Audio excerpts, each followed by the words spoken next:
Requerimento do vereador André Rodini, votação englobada da pauta de requerimentos e indicações, com exceção do requerimento número 97. Aliás, é a matéria número 97, requerimento número 3.698 de 2022, autoria Coletivo Popular Judete Zilli. O André pede, então, votação englobada com destaque, votação em separado desse requerimento da vereadora Judete Zilli. O requerimento em destaque, solicitado pelo vereador André Rodini, requerimento número 3.698 de 2022, Coletivo Popular Judete Zilli, moção de repúdio à possível cassação do vereador Renato de Almeida Freitas, pela Câmara Municipal de Curitiba. Ora, vem uma moção de repúdio a uma possível cassação desse vereador do Partido dos Trabalhadores, na cidade de Curitiba, que entrou em um templo da Igreja Católica, numa igreja, fazendo arruaça, gritando e ofendendo pessoas num templo sagrado. Digamos que se nós queremos o respeito das pessoas, se nós queremos a boa convivência e a harmonia, nós devemos respeitar o templo sagrado, principalmente, como nós devemos respeitar a Casa de Leis, o Judiciário, a casa do nosso vizinho, a nossa rua. O respeito cabe em todo lugar. E por isso nós temos que respeitar a Câmara de Vereadores de Curitiba, que é a detentora do processo se vai cassar ou não esse elemento. Não cabe a nós repudiar os nossos colegas de Curitiba, que estão, ao modo como nós estamos aqui em Ribeirão Preto, passando por intervenções judiciárias, quando a ordem deve ser cumprida e a legislação deve ser aplicada. Então cabe aos colegas de Curitiba decidirem se caçam ou não, e não a nós repudiarmos o ato dos nossos colegas, e o meu respeito ao presidente da Câmara Municipal de Curitiba e aos membros da Comissão de Ética daquela Câmara Municipal. Eu peço aos colegas que votem contrário a essa moção de repúdio. Obrigado. Vereadora Judete Zilli.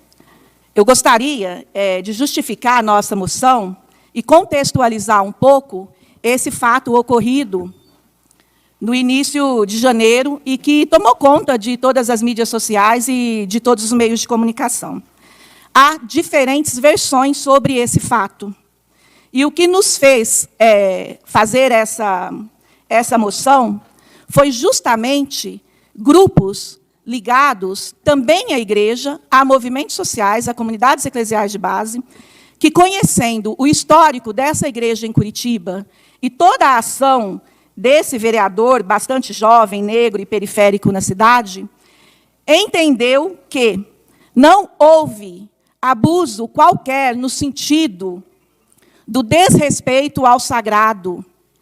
Os manifestantes adentraram uma igreja após a missa. E isso foi e é uma constante ação dentro daquela igreja durante vários movimentos e vários atos de protestos em diferentes momentos do nosso Brasil. A própria igreja, e a igreja alega em seu documento o seguinte: a movimentação contra o racismo é legítima, fundamenta-se no Evangelho e sempre encontrará o respaldo da igreja.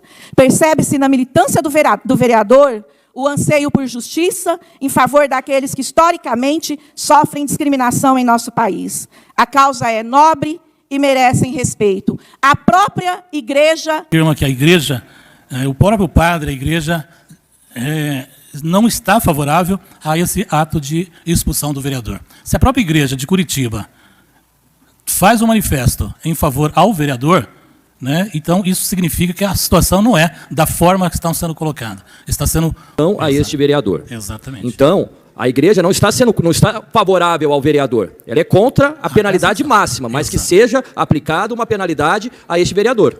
Não quer dizer que a comissão de ética vai entender que é necessário que ele seja cassado. Isso não está claro.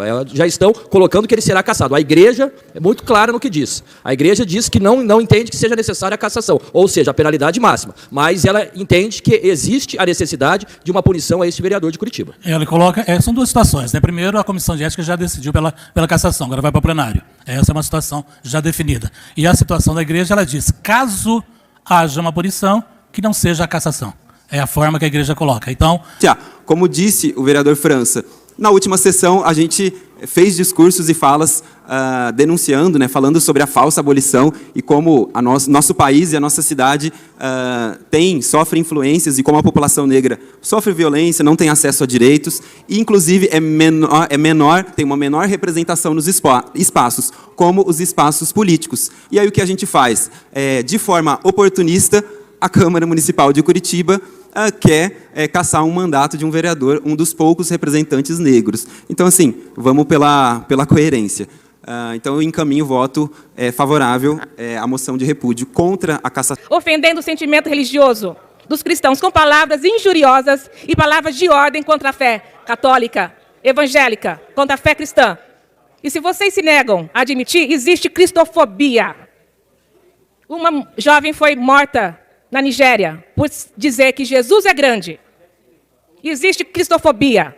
E os partidos de esquerda fazem, principalmente, destruir a família e a fé. Porque, segundo o fundamento dos progressistas, nós precisamos abolir as religiões, precisamos de abolir as verdades eternas. Está lá no Manifesto Comunista, é só olhar lá, e não estou inventando nada.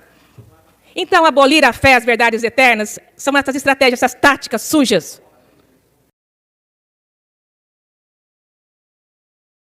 Prefeito Municipal, veto total ao projeto de lei número 247/2021, de autoria dos vereadores Marcos Papa e Ramon, todas as vozes, que institui a Política Municipal de Fomento a Projetos de Ação Cultural, o FOPAC, e da outras providências. Mandato do vereador Marcos Papa, né, nosso mandato coletivo Ramon, todas as vozes, esse projeto que institui a Política Municipal de Fomento a Projetos de Ação Cultural, FOPAC.